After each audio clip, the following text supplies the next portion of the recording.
கர்த்தருடைய பரிசுத்தமுள்ள நாமத்திற்கு ஸ்தோத்திரம்.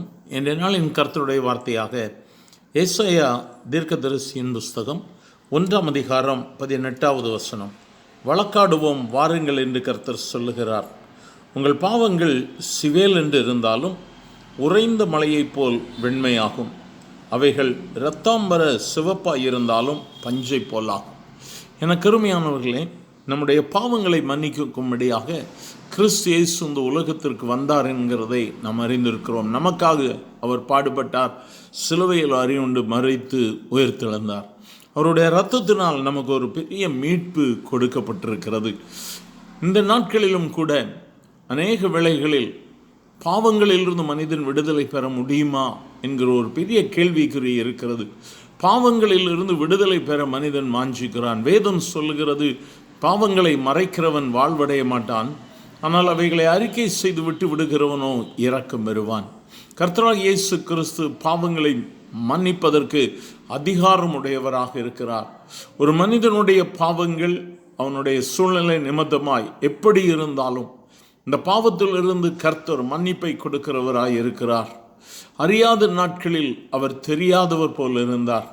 அறியாமல் செய்துகிற பாவங்களில் இருந்து விடுதலை கொடுக்கும்படியாக அவருடைய பரிசுத்தமுள்ள கர்த்தராகிய இயேசுவின் பரிசுத்தமுள்ள இரத்தம் நமக்காக சிந்தப்பட்டிருக்கிறது. அவர் விடுதலை கொடுக்கிறவராக இருக்கிறார்.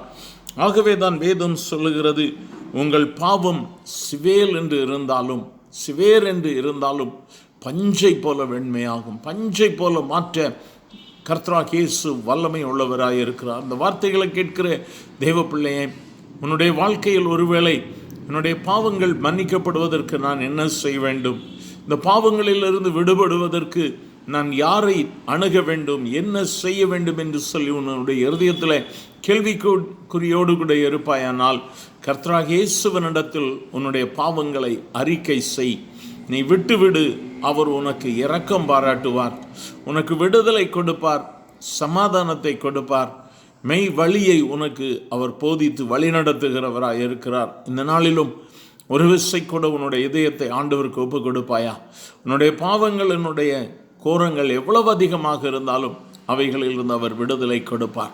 மன்னிக்கக்கூடிய பாவங்களில் இருந்து அவர் விடுதலை கொடுத்து உன்னை உயர்த்துவார்.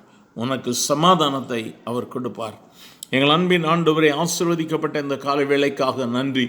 இந்த வார்த்தைகளை கேட்கிற உம்முடைய பிள்ளைகள் தங்களுடைய வாழ்க்கையில் பாவங்கள் மன்னிக்கப்பட வேண்டும், பாவங்களில் இருந்து விடுதலை வேண்டும் என்று சொல்லி உம்மை நோக்கி விரும்பி காத்திருக்கிற இந்த வேளையில் பாவங்களில் இருந்து விடுதலை கொடுங்கப்பா. உம்முடைய மக்கள் மனம் திரும்பி ரட்சிப்பை பெற்று உம்முடைய சமாதானத்தை பெற்றுக்கொள்ள கர்த்தர் உதவி செய்ய வேண்டுமா ஜெபிக்கிறேன். உம்முடைய கிருபையின் கரங்களுக்குள்ளாக ஒப்பு கொடுக்கிறான். இவர்கள் சமாதானத்தை பெற்றுக்கொள்ளட்டும். அவர்களுடைய இருதயத்தில் மெய் சமாதானம் உருவாக்கட்டும்.